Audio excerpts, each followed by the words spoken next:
out your notebook. There's more.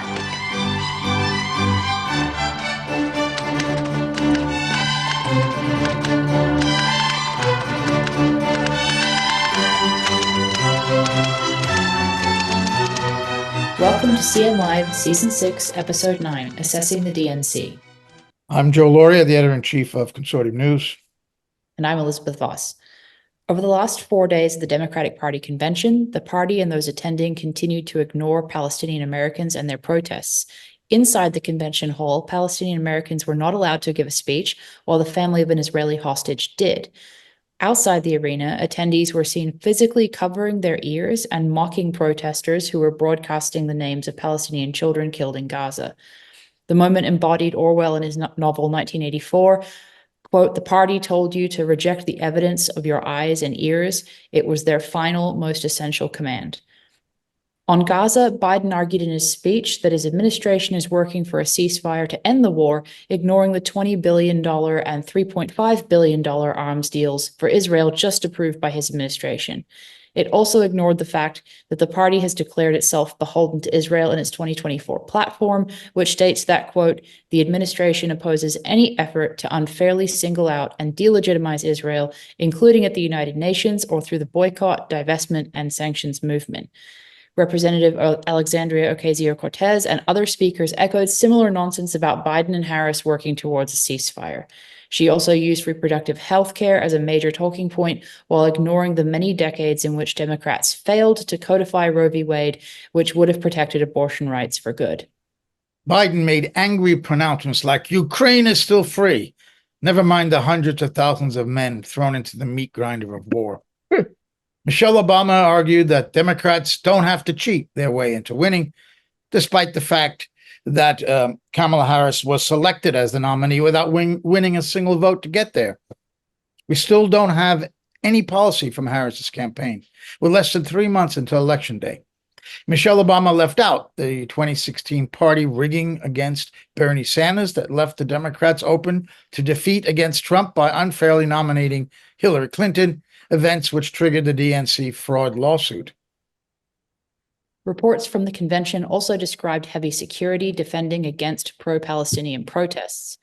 Our guests to speak about the convention and Kamala Harris's candidacy are Niko House, independent journalist and initiator of the 2016 DNC fraud lawsuit, and Margaret Kimberley, editor and senior columnist at the Black Agenda Report and author of the book Presidential: Black America and the Presidents. Margaret and Niko, thank you so much for joining us. Well, it's a pleasure being here. Can you both speak, at least briefly, to the party and its attendees, literally and figuratively covering their ears to the names of dead Palestinian children and the images that we saw of those attendees? I mean, literally walking out, holding their hands in their ears, multiple of them having the same reaction to those names. Well, Margaret, you want to go first? If I can start, I think it's actually a good thing that we saw that. I think it's positive for the Palestinian cause that they refused to allow a Palestinian American speaker whose speech was tepid and lame and still defended the Democrats and still expressed an endorsement for Kamala Harris. I think we see where they stand. They stand on the side of Israel. They stand with the ongoing genocide, the most well-documented genocide in modern history. So I was obviously disgusted upon seeing that, but I think this creates a political crisis which can only help the Palestinian cause and hurt this incoming administration by showing where they really stand and showing the people that they do not want to hear from us. I think that I agree with everything Margaret said, and I would take it even further to show not only that it's exposing the administration itself, but it's exposing the proxies of this administration, those like AOC. As many people have probably seen, Ilhan Omar kind of subtweeted her in a recent speech where she said that you can't, in good conscience, say that you're trying to achieve a ceasefire, right? She said it's disgusting, actually, claiming that they're working around the clock to achieve a ceasefire. And then recently, I believe it was yesterday, she gave another speech saying the best, like if you're actually trying to achieve a ceasefire, then why are you sending weapons, right? And I think that we can try and explain to people not only about this issue of Palestine, but all the issues that have been discussed, or rather not discussed even at this convention. You look at the intentionality, right? They bring up the fact that Israeli hostages are still being kept by Hamas, and they allowed an Israeli family to go up there and speak, right? Because they had intentions on continuing to back Israel in that effort to bring those hostages back home. They claim they want a ceasefire partially because of the genocide that's happening in Palestine. So why didn't they let a Palestinian speak if they're acting in good faith? And that is actually what they want. Why didn't they allow a Palestinian to go up there and explain why a ceasefire is so necessary for the survival of the Palestinian people? Because they have no intention on keeping that promise.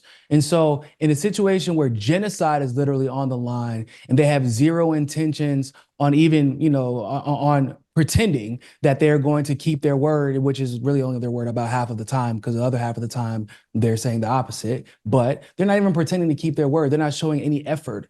In fact, at the same time, they're saying they're pushing for a ceasefire. They're sending weapons. So, like, if that issue, which is so massive, can be just pushed to the sideline, they can lie so easily to their own base about it. Imagine everything else they're promising you. Exactly. It seems like the hypocrisy is so overt when you and AOC and others are saying over and over again that they're working around the clock for a ceasefire, but you're making $20 billion arms deals with Israel. I mean, it's mind-boggling, the overtness of it. Niko, you criticized Michelle Obama for her comments stating that Democrats don't have to cheat. But can you explain in some more detail, going back to even 2016 and your role in the DNC fraud lawsuit, just how much of an outright lie that is from Michelle Obama? Yeah, it's an outright lie. And from the perspective of the DNC fraud lawsuit, they claim they didn't necessarily have to change the rules to cheat, but they could cheat all they wanted to, and there should be no consequences because it's their party. They should be able to run it. But the truth is, they did try to cheat. They cheated over and over and over again, from the Hillary Clinton Victory Fund scandal, the money laundering scandal, to outright corrupting voting machines. We saw the situation with Tim Canova, for example, where he ran for office and the supervisor of the elections literally threw the ballots away. And the only thing she got was a fine. And a lot of times it looks like the only way Democrats can win is if they cheat with the elections itself, or if they cheat their personal constituency. We can look at the Democratic Leadership Council, for example, where their whole goal in the 90s and late 80s, it was started by Bill Clinton, Hillary Clinton, and the like.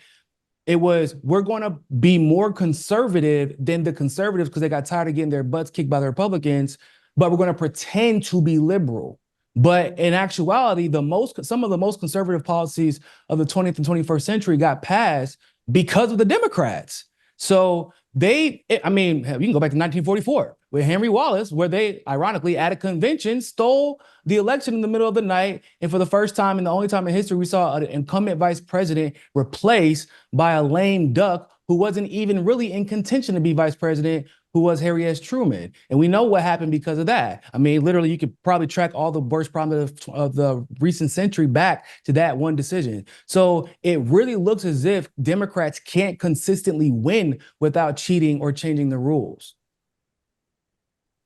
That's Margaret, true. do you have any other comments on that, please? Yeah.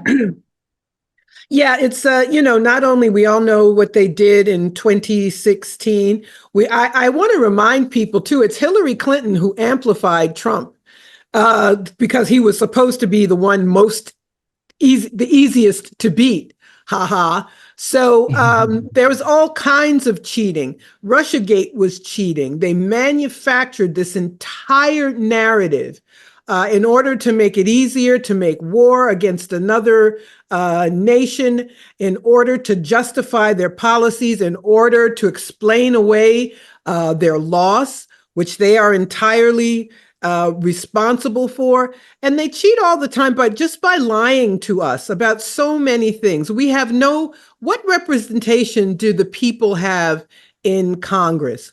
We don't have, if Netanyahu gets to speak to Congress 4 times, that tells you we don't have any representation. And I also, I'm reminded of what Niko said about the Clinton administration. Project 2025 just explains what Bill Clinton did when he got rid of the right to seek public assistance, the welfare so-called reform. That was a fantasy of the right wing, and it's something a Democrat gave us. So there's always been a lot of cheating, a lot of dishonesty from the Democratic Party, and the people of this country, the people of the world, are the losers. If I could add really quick, we don't even have to go back to 2016 or 2020. We can look a few months ago, right? But this is the first election where we saw debates held before national conventions. That's never happened before. They literally changed the rules, even though at that point in time, RFK Jr. actually qualified for the debate stage by every metric that we had become familiar with. But because they decided to hold the debates before the convention, the invitation included this arbitrary rule that you had to be able to prove that you could actually win 270 electoral votes when the election came in November. The problem with that is RFK Jr. was in the middle of multiple lawsuits in states like New York, where he couldn't make the ballot. He did eventually make the New York ballot, but he can't make the ballot because the Democratic Party and Republican parties work together to keep him off the ballot. So at the bare minimum, they could keep him off the debate stage before that case finished up so that he couldn't make the debate stage. They literally have to change the rules so that so that people can't hear that there might be somebody out there like Jill Stein, like RFK, like Cornel West, like Claudia De La Cruz, like people who will say something different, who will at least, at bare minimum, put a policy on their website. God forbid you do that, right? I know that's a lot of work, apparently. But like, you just spent $200 million on a convention, you would think that you could at least put a policy platform on your website. But there's not even anybody out there with a platform that can question that on a main stage. And that's largely because of the Democrats and, to be honest, the Republicans too, because they participate in a lot of the same last minute rule changes when it positively affects them. Yeah, and I want to say, talk about cheating, the fact that Kamala Harris is the nominee at all. No one voted for her. You can call it a coup, I believe, against Joe Biden. I'm not sure why they didn't move against him last year. I assumed they would ease him out, but for reasons unknown to me, they didn't. Then they panicked and they decided to get rid of a sitting president who they cheated. They cheated Bernie Sanders again in 2020. They got everybody out, and they made sure that Biden was the nominee, despite the fact that most Democrats didn't want him. So there's cheating on top of cheating on top of cheating. Yep. Most Democrats didn't want Kamala. That was the funny part. They just really don't have anybody to replace her at the moment. And there's not really a justifiable reason to jump over her, given that she's the vice president. But when you want to talk about rules changes, the fact that nobody voted for her, or the fact that Joe Biden effectively selected her. And they skipped, they jumped over this Democratic primary process, which, by the way, they literally changed the rules of again by disallowing Iowa and New Hampshire to go first. Joe Biden wasn't even on the New Hampshire ballot. And if you actually tried to compete in that race, they were going to take your delegates away at the convention. So, and they were going to punish New Hampshire if they tried to hold the election for the Democratic primary at first. So like, they literally changed the rules so that Biden could win, then removed him in what seemingly was a weekend coup, and had this man resign via social media, which is wild in and of itself. Like, that's a crazy notion when you think about it. And then to have Kamala, they just decided to have a phone conference, a telephone conference call to select the nominee of the president of the presidency for the Democratic Party. That is insanity, because how many public resources were just invested in throwing a primary that just basically doesn't mean anything now? Exactly. Yeah, she was crowned by a phone call with Biden and a phone call with the Obamas. And that's the end of that. I don't know if Biden was included. I really don't even think he was included. I think he was probably on vacation. Well, but speaking of the selection rather than election process of Harris, specifically amongst all of the other DNC misdeeds over the years, Margaret, I just wanted you to go over for us, the history of Kamala Harris, why she was so deeply unpopular in the 2019-2020 primary process, and why she failed so miserably then. And that was prior to this, the events that have followed October 7 and the issue of Gaza and Palestine being such a major issue in the election now. Well, Kamala Harris is one of these people promoted above her skill set. There was a meeting in the Hamptons with some big Reed Rich Democratic Party donors. They were hoping she'd be a second Obama. So she was able to compete in 2020, but she was a bust with the voters. Between her, now we're being, they talk about her laugh and people are just being mean about her laugh. Well, who wants a president when they're asked a serious question just has this weird nervous laugh? I mean, she showed she wasn't prepared. She showed she's a mediocrity.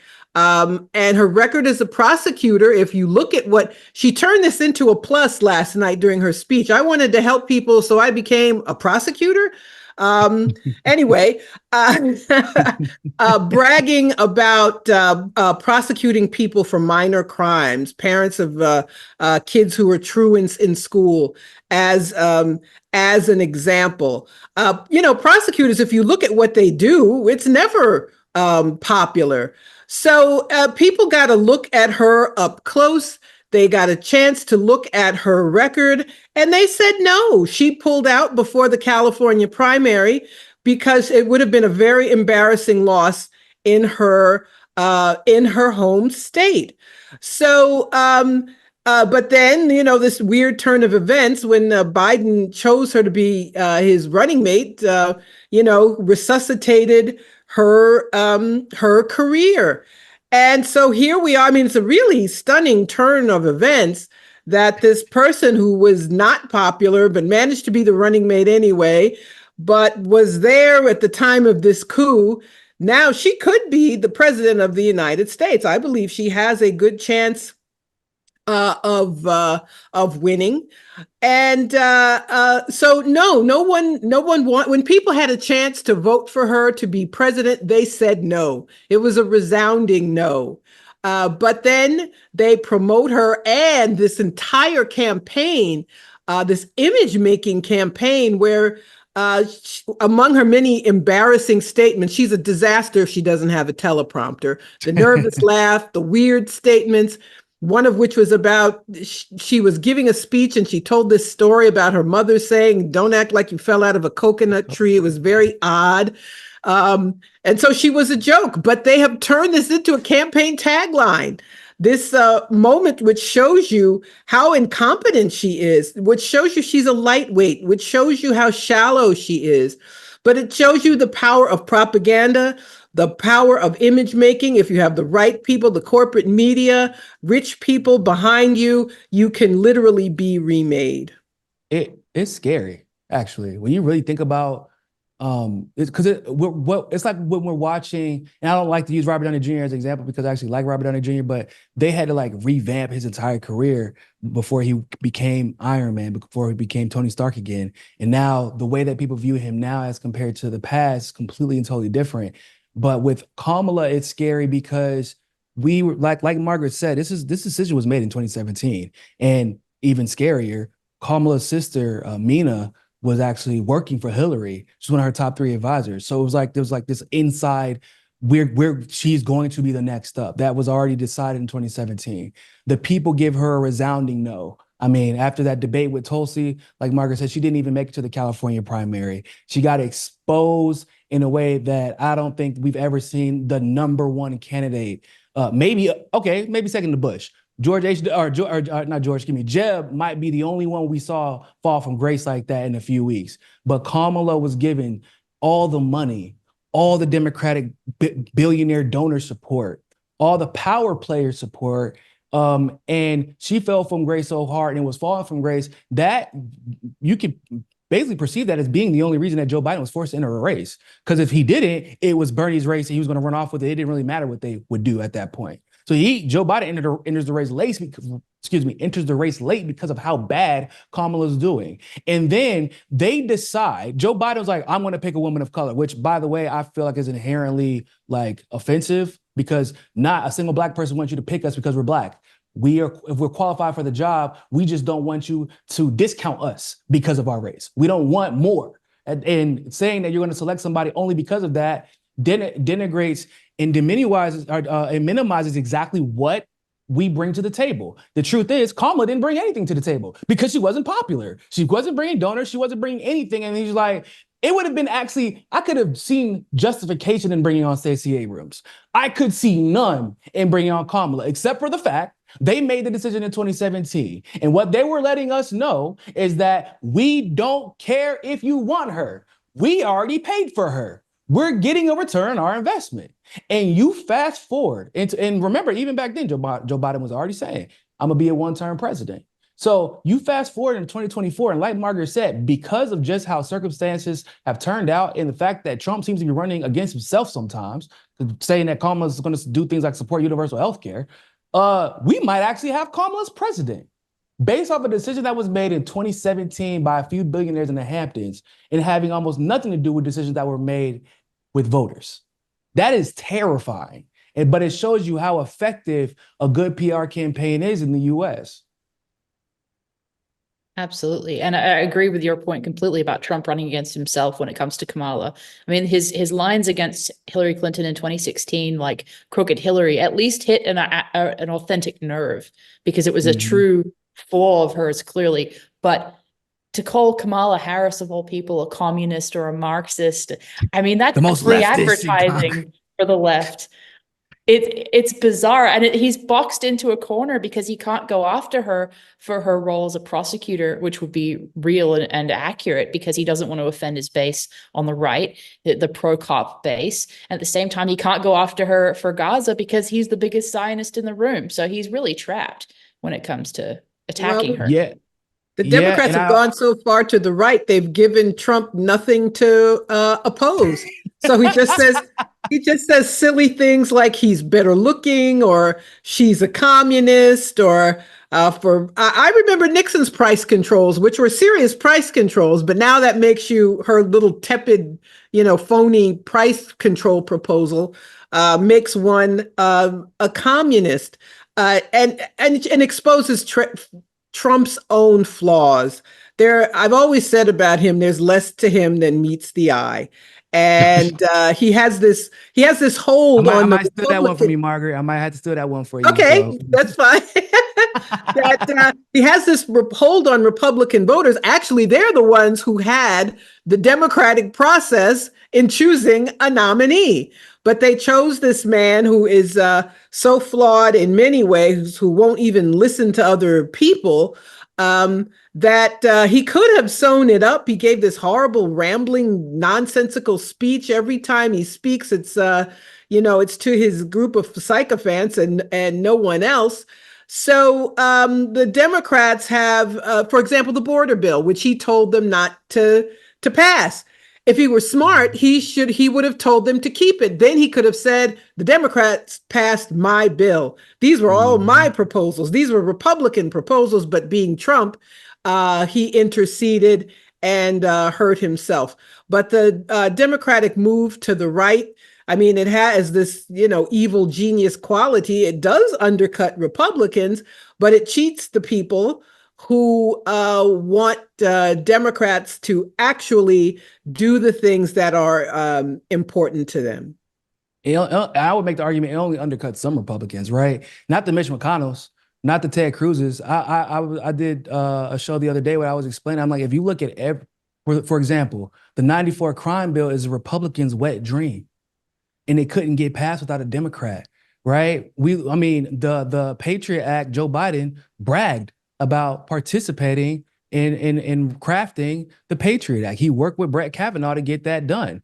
The Telecommunications Act of 94 or 96? 96? Y'all gotta remember, I was like 5 in 96, so excuse me. But if you look at a lot of the stuff that's been passed over the last couple of decades, it couldn't have been done without a Democrat either leading I mean, Clarence Thomas being the Supreme Court justice that he is right now, a Democrat was leading the way. And so when it comes to the Republicans, it seems like they're almost thirsty. No, it makes sense that you got like the Lincoln Project thirsty for a Democratic president. It makes sense that you have Republicans like Mitt Romney thirsty for a Democratic president, because he knows the real neoconservative agenda doesn't get passed under a Republican, because you got about 3 or 4, you got MSNBC, CNN, and all these liberal media outlets that are going to pay attention if a Republican is in power. But I said, even whenever they made the switch from Biden to Kamala, I said, well, there goes the Palestinian movement. Everybody's like, what do you mean? I said,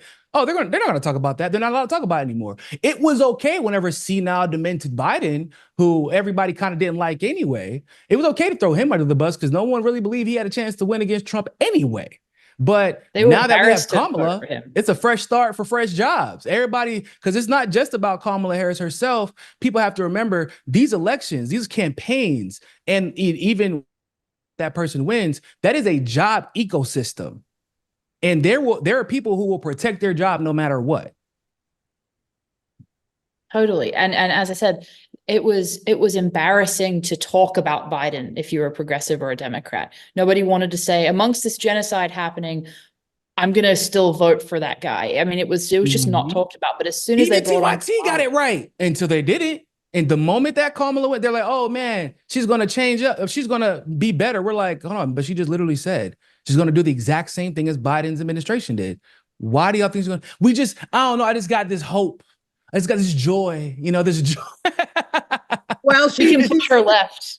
She's, Biden was so incapacitated, he couldn't even do what politicians usually do very well, claim they're going to do one thing when they'll do something else. She's the one who can say, I'm going to stand by Israel's right to exist, but oh, the poor Palestinians, and I'm working for a ceasefire, but the only ceasefire that matters is Israel being deprived of U.S. weapons, which she's not going to do. But politicians don't lie like they used to.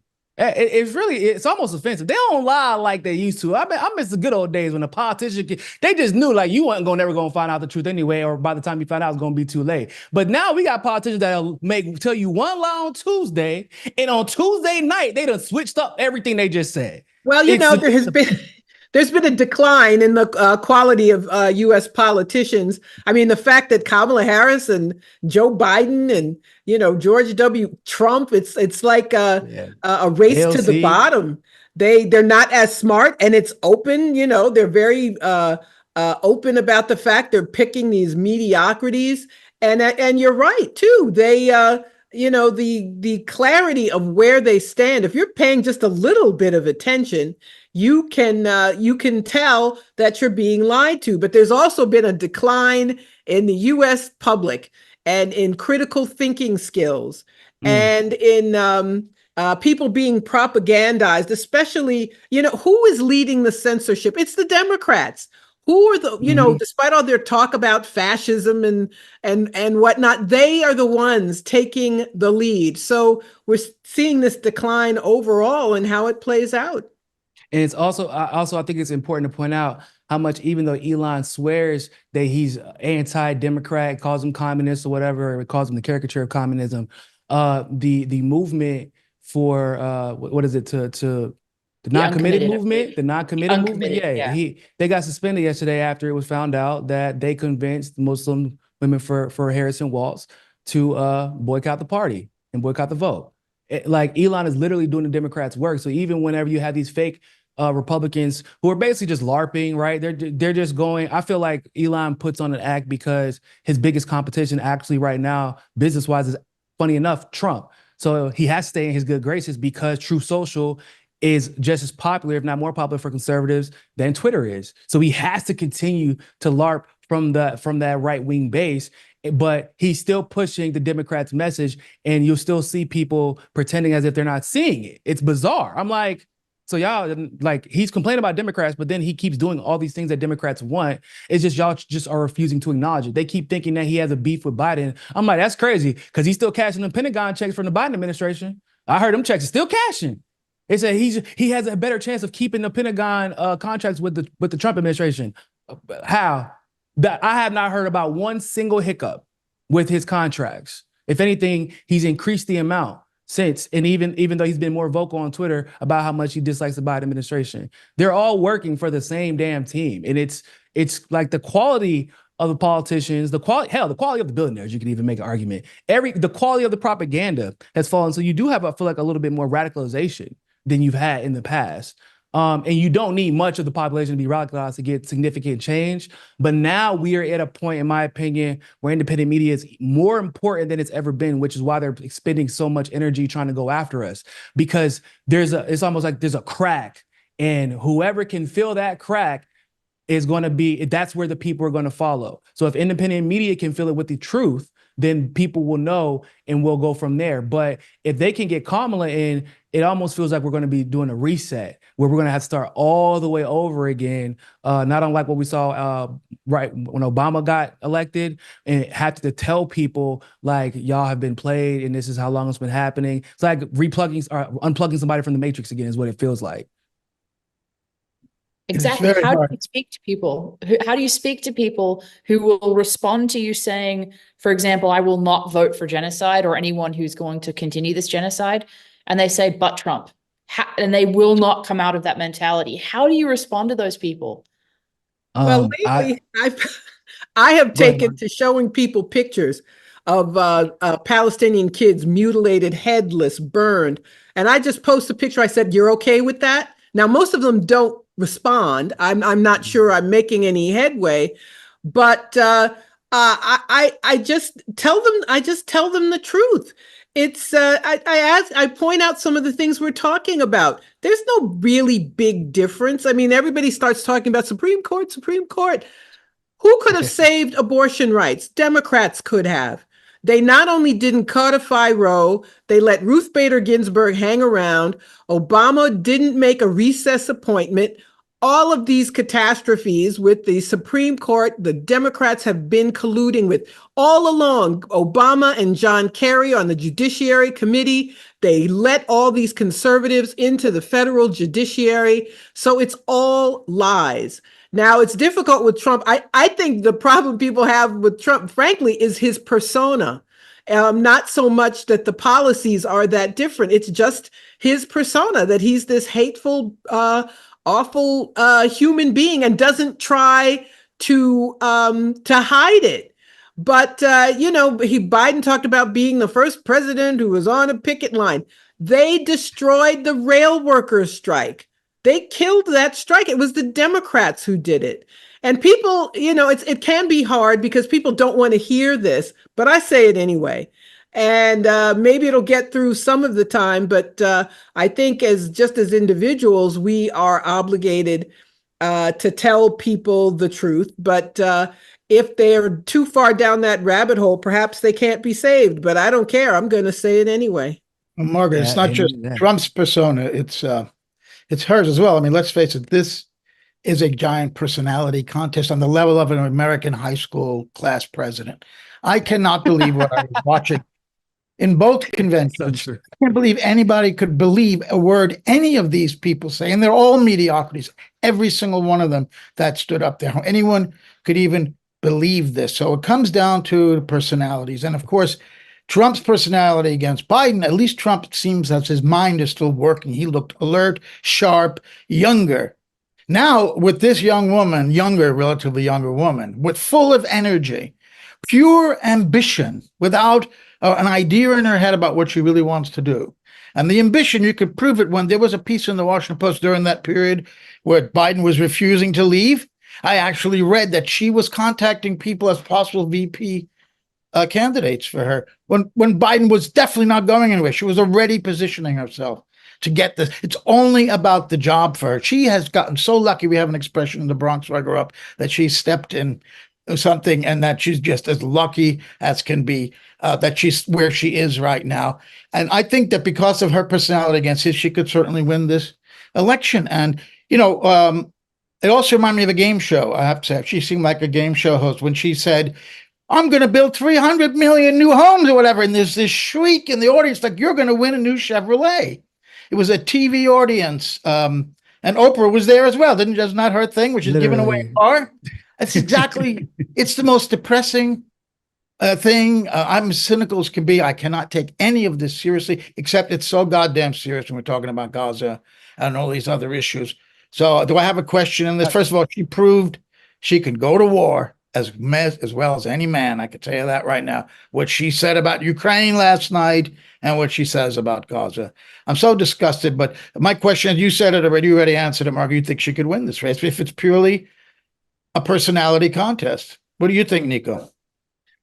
So I found that it's crazy that the only serious thing she spoke about was war in her speech, because she said a whole lot of nothing last night. But it was basically, yeah, but we're going to still bomb the hell out of Gaza, and yeah, we're going to go even harder for Ukraine. It's like, oh, wow, the first time you say something serious, it's like the worst possible thing you could say. Yeah. But people were cheering for her. So it's scary. I do believe that there's a possibility that she could win. But the math actually is not in her favor. So even though we've been seeing a lot of these polls come out where it shows like they have similar favorability, and of course she's even winning in some cases, or they're neck and neck, if you go to the states that she has to win, they're not looking favorable. So like in states like Michigan, I want to say Wisconsin was another one, Arizona, and even Georgia, for example, the states where you need to win those states if you want to get to that 270 threshold before Trump, like Trump is like rocking her in those states. So, and then there's the states that she's going to get anyway, so he's not even counting those. So they find themselves in a conundrum where you have to now, which is part of the reason why I truly believe they've worked so hard to work on this black angle for her, which, by the way, it's utterly disgusting, but she has an upper middle class of liberal black people who are pushing this narrative for her. And it's partially because to win states like Georgia, and North Carolina, you have to have the bourgeoisie black on your side.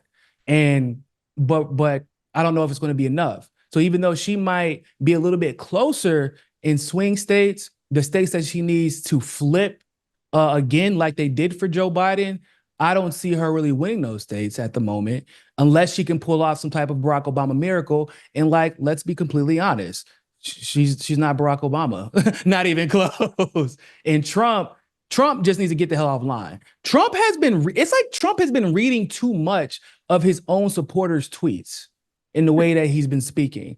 Like, he needs to go touch grass. He needs to go speak to people outside of his own circle that are still considering voting for him. Like, there are a lot of RFK supporters who are on the fence right now because it's pretty clear that he's probably about to drop out today. And that's largely because of the Democrats making him go bankrupt after suing him just to remain on the ballot, for him just to remain on the ballot. So he needs to go and talk to them, because none of them believe that Kamala Harris is the most leftist candidate, or excuse me, leftist congresswoman, leftist senator, more than Bernie. Because if that was the case in 2020, we would have saw it reflected in the voting and the donations. It was not, right? Because she was only a senator up until that point. She was only a senator for what, 4 years? So if that was the case, why didn't the votes reflect it? Why hasn't her support reflected it? Why is she the most unpopular vice president in the history of the world? Like, that's a fact. Why? It's because it's not true. He's quoting too much. He's drinking his own Kool-Aid, effectively, and he needs to stop. He sounds like just an angry old guy right now, whereas with Biden, he sounded like he was really he had it together. More so him, but with Biden and Hillary, yeah, he sounded like he understood the mission. He understood at least for the most part the foundation of the anger of the majority of the population of the U.S. Even if they couldn't articulate it, and he didn't even do that good of a job articulating it, at least the solutions. So what you're saying is like he's quoting Twitter. Kamala cannot appeal to those angry, deindustrialized Rust Belt. No, workers. I don't think she can. I don't think she can. I don't think, just from the people I've talked to, I don't believe that she can. I think that they will vote Trump or sit out. Yes. Well, that's the issue. Who's going to sit out? Who's going to vote? Who's going to stay home? Are the Democrats, when Obama, I'm not an Obama fan at all, but he did twice. He had an amazing get out the vote effort. Are they going to try to? Hillary Clinton didn't do that. That's why Trump was able to eke out that electoral college victory. Are they going to have a get out the vote effort? Who's going to stay home? Who's really going to vote? Those are all, questions that have to be answered if we are to be able to talk about who has a real chance to win. And Trump always has more support than it looks like. So whatever the polls say about where Trump stands, you always have to add to it. But as we've seen before, we saw it in 2020 and in 2016, those states are all important. It doesn't matter what the overall polling is. What is it in Pennsylvania? What is it in Wisconsin? So she has a chance to win, but she's not a lock to win. So those are all the interesting things. But yeah, Trump's having his own meltdown. He just thought he was going to run against Biden. Excuse me, Biden would look, literally out of touch, like he didn't know where he was. And all he had to do was just be awake and say anything. And he compared favorably to Biden, but they got rid of him. And now he has someone who, whatever her other problems are, she's awake and alert, and she doesn't look like she has dementia. So it's thrown Trump off, but he could regain his stride. And remember, in 2016, there were people who came in with a lot of money towards the end. That whole summer, it looked like Hillary Clinton was the only one raising money. At the end, they came in big for him. And that is another thing that could happen again. Republicans are good at coalescing. If they truly feel Kamala Harris is a threat, I always say Republicans have a much easier job because their only job is to maintain the status quo. And it's a lot easier to coalesce behind maintaining what we all already got, at least as far as they're concerned. I do believe that it looks good for her right now, but I would push back on only one thing. It looks like Kamala is a candidate that can stay awake and is present, but it's also because they've been doing a much better job of hiding her. They've been doing a very, very good job of hiding her. People have been inquiring, even Ice Cube recently, are we going to have a real interview where she actually has to ask questions or answer questions off cuff, serious questions, difficult questions, where she's reacting to something that she got called out for, like with the Palestinian thing.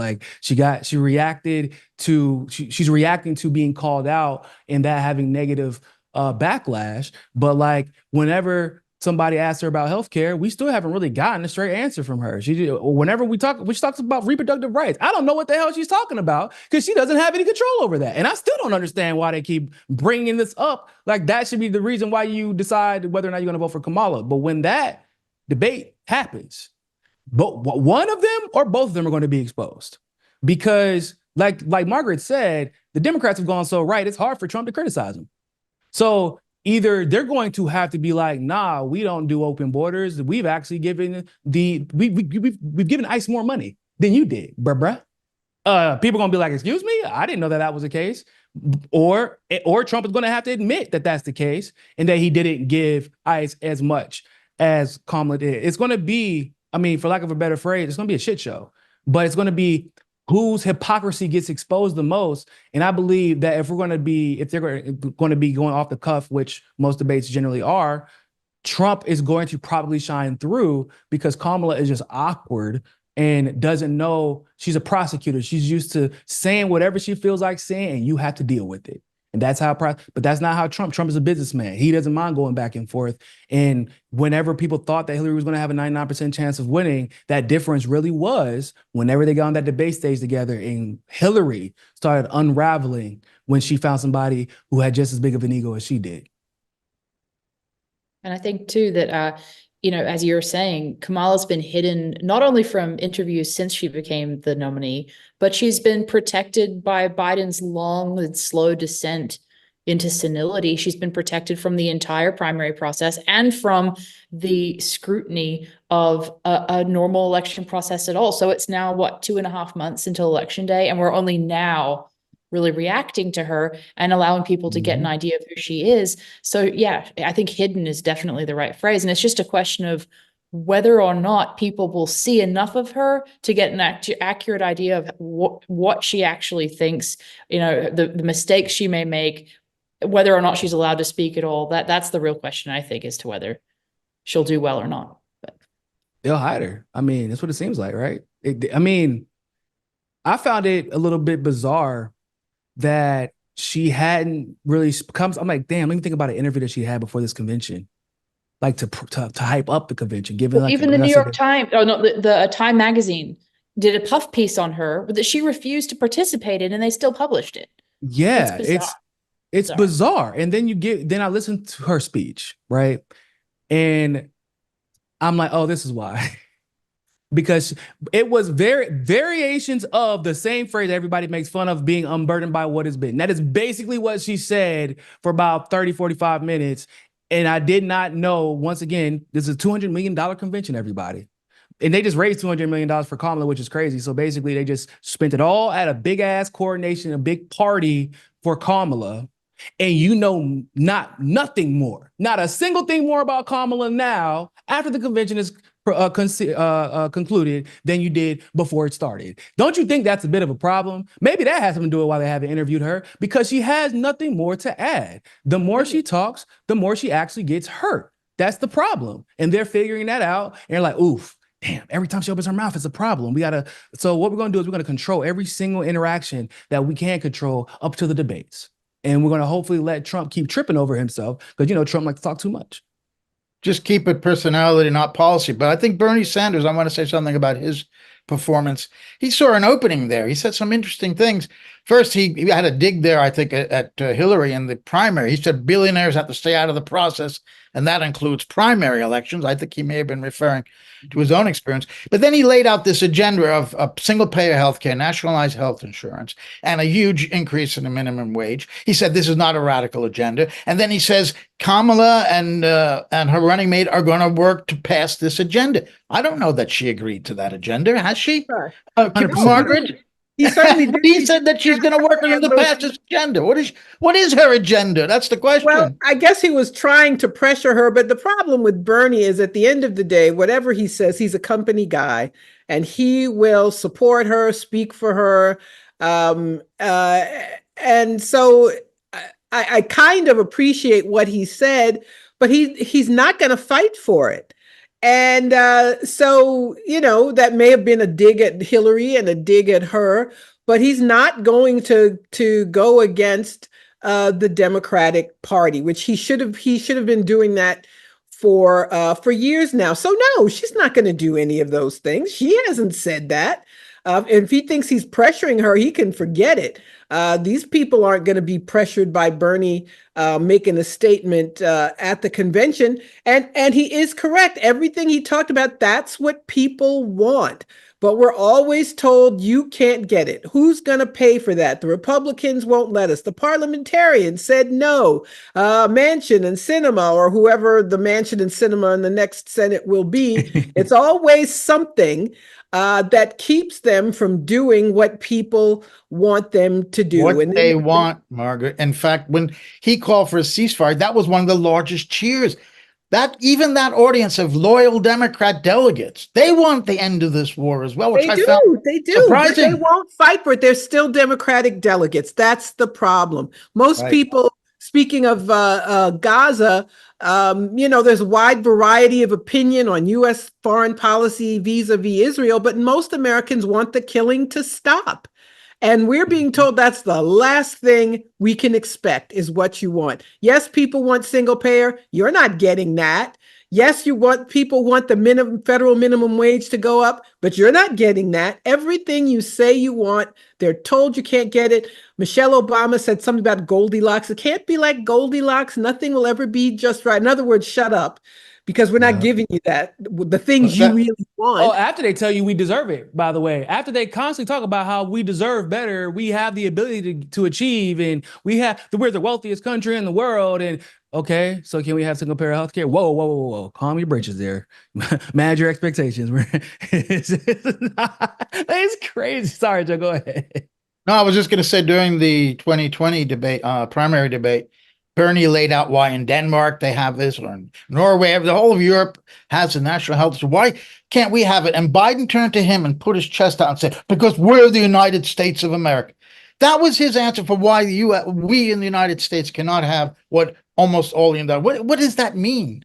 It means that we are greedy. We believe in making people suffer. We're the United States of America. Is that what he was saying? I mean, this is the kind of empty response Well, I that's think Joe Biden. He's, when he's Yeah. asked anything, it's 60 Minutes had a not very tough interview with him. And instead of saying, why are you fighting Russia and China? They said, can we fight Russia and China simultaneously? And Biden says, why, yes, because we're the United States.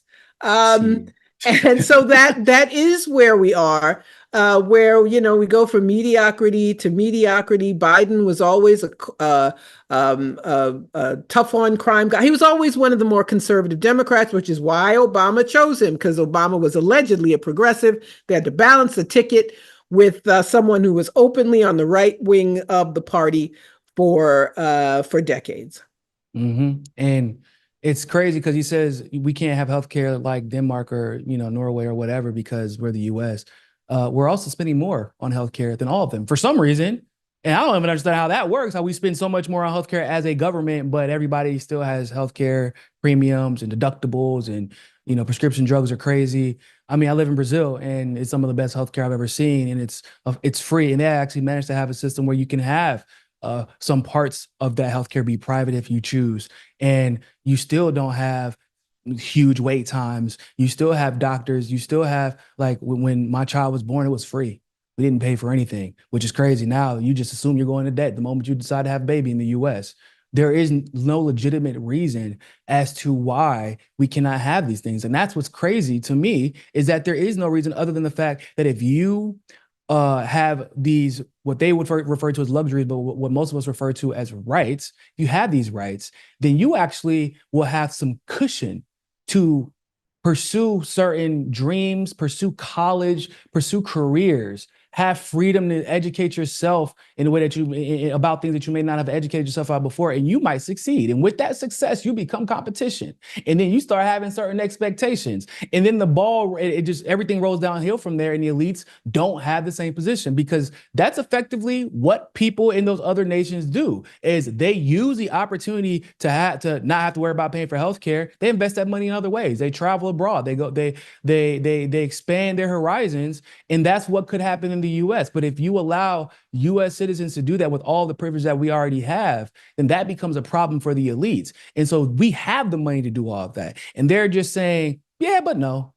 We could, but no. But we're already paying for it. Yeah, but nah.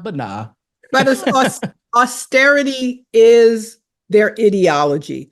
They want the people to suffer. They want you to have a low wage. They want you to depend on being employed in order to have health care. They want us to suffer. That is their ideology. They want people to be poor and beaten down. That is what helps them to have a population that lives under precarity. That's their goal. That's what they want. So no, they don't want you to have health care or not be in, to be in certain professions that you have to be in debt for hundreds of thousands of dollars. They want that because you can't worry about your debt and be an activist. So they want us to be beaten down. That is the goal, and it is a bipartisan one. And it ensures the profits of their donors.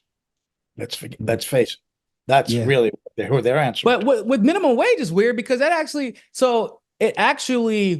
giving the consumer buyer power actually increases competition, which would actually depress prices. It wouldn't inflate them. And people seem to be under this idea that giving the consumer more buying power actually would increase inflation. And I'm like, no, because now I don't have to shop at Walmart. I can choose to shop at the small business. If the small business, and if the people have more money to spend the small businesses, that means the small business can employ more people. And those people are obviously making a certain wage, et cetera, et cetera. But that is when I realized, I'm like, oh, no, they really don't want anybody to have opportunity. That's what it's really about, because they don't want another small business to end up becoming a Walmart or have the ability to take business away from Walmart. Walmart wants to be able to do whatever it wants to, cheat however they have to, skate by however they choose to, and not face economic consequences or business consequences because of it. And when you have monopolies like what we've seen with Walmart and McDonald's of the world, Microsoft and others, especially recently with Microsoft, when you don't have competition, you can pay people however you want to, and you know that there's not anybody who's ever going to have the ability to be on the same level as you. So you can treat people and treat business and go about your business how you choose to.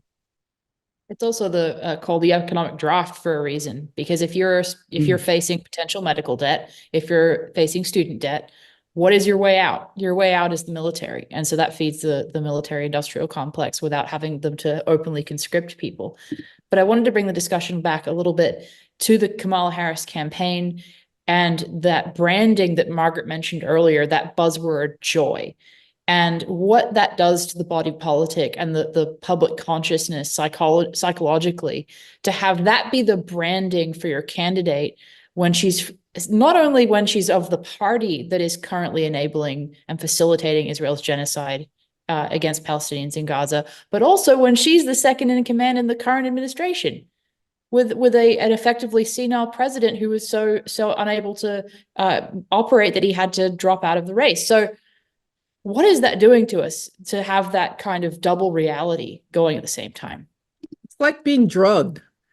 People are so indoctrinated. It's like everybody's loopy, and that's what and I've had people argue with me. I was on Facebook, my friends and family Facebook account, and I said, anybody else wonder why Kamala Harris's website doesn't say anything about policy? People were furious. Like, well, you can look that up for yourself.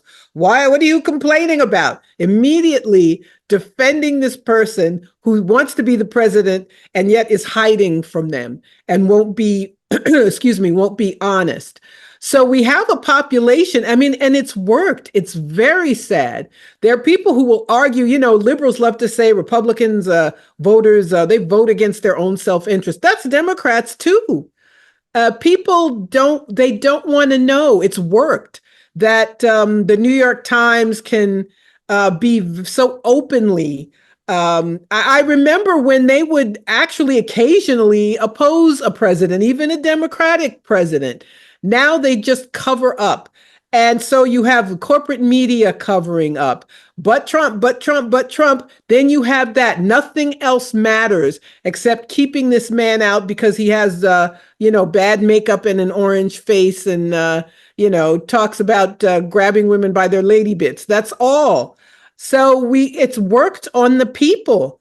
We have a dumbed down population. Even people who are well educated, they're just as dumb as the so-called low information voters. The people I know, they went to all the best schools. They're just as stupid, and they are just as happy to be fooled. They don't want you to tell them the truth. People get angry with you if you do, but we have to do it anyway. So that's where we are. It's very sad, I know, but we have to say what our situation is. Yeah, you can make an argument that the most educated are the dumbest. In my experience, I graduated from UNC, and some of the people that will argue with me, I'm a fan of the Socratic method. Whenever somebody says like, "Oh, why does it matter if she has a platform? You can go look it up yourself." I said, "But why should I have to? I mean, she's running for president. She just raised $200 million. She couldn't find a programmer and a policy person to put her policies on the website. She hasn't found the time to do that. So how the hell is she going to find time to run the free world? Please explain this to me." Well, so you're going to vote for Trump? I never said that. I just want to know why I should vote for Kamala. That's all I asked. And the other option is Trump. Well, that's not the only other option. There's several options. And they can never really answer your question, which makes them even more mad because they're kind of figuring out in real time that they're being duped. And they're probably realizing that they should be more upset. And you just asking the question triggers something visceral inside them where they're like, why? Yeah, it's true. Why am I voting for them? Well, I can't wrestle with that right now. I'm just going to focus on Trump because my little friend group, right, depends on it. I don't want to be the awkward person in my friend group. I don't want to be the awkward person in the workplace. I don't want to be the awkward person amongst my colleagues. Like, they don't want the social consequences that comes with doing the right thing, because there are social consequences, which that aspect doesn't really get discussed. But in reality, there is social consequences to just doing the right thing. right? We saw how quick everybody flipped. Once again, whenever Biden was in power, it was cool to talk about Gaza. Now that Kamala is going to take over, all of them, everybody that you expect, the limousine liberals, right, the latte leftists, they all flipped almost immediately. And there was nothing that had suggested that she was going to be better on Palestine. But it's because there are legitimate social consequences that could affect your bottom line, and people are trying to avoid them. Yeah, nobody wants to be the outlier. It's hard to be the outlier. I mean, I thought I would never go through anything as bad as living through Obama running in 2008, but I was wrong about that. I'm living through something similar right now. It's difficult with family and friends for people to say to you, well, she doesn't have to tell us what she's going to do, or so that's hard work. So people don't like, the cognitive dissonance it's hard. Nobody wants to go through that. And when you bring up these inconvenient truths, then you're the one on the outside. And then you become the target because I was doing fine. I felt good. And here you are pointing out things about Kamala Harris, saying she ought to have a policy on her website. So that's where we are this is decades of indoctrination of the public, and we see that it has succeeded, that people of every stripe argue against their own interest. And there's something else that is not talked about, how Biden has brought the U.S. to the brink of war with other nuclear nations, that they are insistent on the Ukraine project, on trying to, China can't have, what did she say in her speech? U.S. will lead in technology, not China, which is a lie. China already leads in technology, and everything the U.S. does to try to hurt China ends up hurting the U.S., but no one talks about the fact that the U.S. has weaseled out of every nuclear treaty for the last 20 years, but insists on being hostile to Russia. And this is something that doesn't come up in conversation. The media doesn't talk about it. Obviously, the candidates don't talk about it. But if you mention it, then, you're a fear-mongering Trump lover. Exactly. And you don't want reproductive rights for women. You don't want human rights or social justice, even though you're the one that is not ignoring what is being done to human beings in Gaza. It's horrifying. And I mean, just on reproductive rights too, people don't talk about the fact that the Democrats, again, never codified Roe v. Wade. They've had supermajorities. They've had opportunities to do this multiple times over the years. And why didn't they? So that they can differentiate themselves from Republicans and fearmonger people into saying we're the only ones that will protect you. It's a horrifying use of fake leverage on the population. And Republicans could have also codified it when they've had majorities. That's what's funny too. How they keep trying to, the Democrats want to kill babies. Okay, well, why you keep letting them? Just use your legislature when you have it, because they've had it. They've had it under Trump and chose not to do anything about it because you had Manchin on your side on top of that. So you could have gotten it done, and they chose not to. So they play the same game. But it is frustrating because, and I know some people that would probably consider themselves libertarian that feel the same way about Trump. They're like, I'm treated like a pariah because I'm not going to support somebody who won't just say I'm not going to support genocide. Just say it and be consistent on that fact, or flip flops as much as Trump does, especially over the last several weeks. Or the situation with Kamala, like what we have. And, I would say probably being Black does add an extra layer to it because they treat you as if you're kicking somebody out the family. Like, wow, why would you talk about this? I'm like, I don't know her. We're not friends. I don't know anything about her. In fact, she probably had a lot to do with a lot of the problems that my family, specifically in California, in the Bay Area, have dealt with over the last several decades. So, including the housing crisis. So it's frustrating when you're trying to do, like, I'm telling them, family members, friends, whatever, I'm like, bro, I'm trying to help you out. You know what I'm saying? Like, I'm gonna be okay, but I'm trying to help you out. And instead of just accepting this, you're upset with me for educating you about what's happening and the choice that you're making. And but that's what happens when you got people in a psychologically abusive relationship, right? It always happens.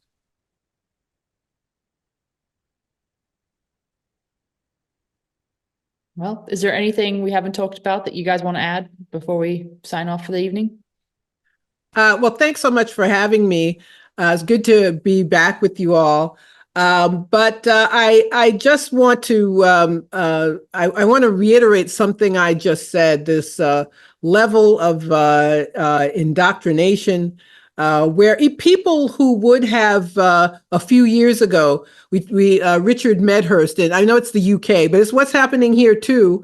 Obama using the Espionage Act against journalists, where people are happy not to know the truth and will defend people who are acting against their interests. We have to reawaken.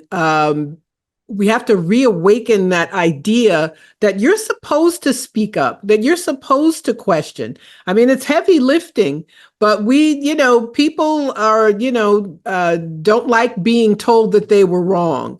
And so it's this delicate act of, telling people what you wanted to hear without them being offended. And people are very easily offended because they're so thoroughly indoctrinated. I think Americans are the most indoctrinated people on the planet. But using our platforms in this way, it becomes so very important as we have this devolution of our politics, devolution of what passes for media, and inevitably we have a devolution of humanity and the feeling for humanity. But we just have to keep going because this is a very dangerous moment. Now, you mentioned Richie Medhurst, who was arrested when he arrived at Heathrow Airport, and Scott Ritter a few weeks before. His house was raided by the FBI simply because of the journalism that he's doing. And there was a line from Hillary's speech when she vowed that Kamala Harris will, quote, protect America from enemies, foreign and domestic. I had a chill going down my back when I heard that she's going to protect America from domestic enemies. Who was she referring to? We know. Probably journalists for the most part. We know. And we know if Hillary says it, protection for Hillary could mean you're not breathing tomorrow. I'm just saying. So it's scary because, I mean, Kamala has the record that she is willing to not only use the justice system as a weapon against the people, but she's willing to use it in a way that would in a normal circumstance, would get you disbarred. But, for Kamala, she's become vice president of the United States and could potentially become the president of the United States because she's shown that she's willing to play the game. But I agree, this is a very dangerous moment, and it's why we have to keep speaking truth to power. And it is a balancing act. It's because, especially when you're going back and forth on social media, because it's that public display, right? If you're educating somebody publicly on something they didn't know about, their ego gets offended. And it's really the defense of their ego that's causing the conflict more so than the argumentation of the information. And so it is always a balancing act. But I really, when it comes to Palestine, I really don't even care. Like, if your ego's offended, well, get over it, because dead kids. I'm not putting a balancing. That's what it comes to. That's what it comes down to with Kamala and Trump both. Like, and RFK, at one point I was considering him until his stance on Israel. Like, no, I don't understand how genocide is not a red line. That should be the red line. If genocide isn't the red line, I don't know what the hell could be at that point. And that's what we're finding out about a lot of the American people is partially how selfish they are, right? We're finding that out, how selfish some people can be. It's a bizarre selfishness because, like Margaret said, it's a selfishness that isn't even in their own self-interest. It's bizarre, but that's where we're at. But as far as I'm concerned, I do think a lot of voters will sit out as well. Because of the same concern. If you even wink at genocide, that's it. I can't support you. It got to stop at some point, but it ain't going to continue with me. Well, Joe, what do you think? I think you could wrap it up, Elizabeth. All right. Well, thank you so much. We've been joined by Margaret Kimberley, Niko House, wonderful guests. We appreciate your time so much with Consortium News. I want to thank our producer, Cathy Vogan, and our wonderful editor, Joe Lauria. And for Consortium News, I'm Elizabeth Voss. Good night. Get out your notebook. There's more. if you are a consumer of independent news, then the first place you should be going to is Consortium News, and please do try to support them when you can. It doesn't have its articles behind a paywall. It's free for everyone. It's one of the best news sites out there, and it's been in the business of independent journalism and adversarial independent journalism for over 2 decades. I hope that with the public's continuing support of Consortium News, it will continue for a very long time to come. Thank you so much.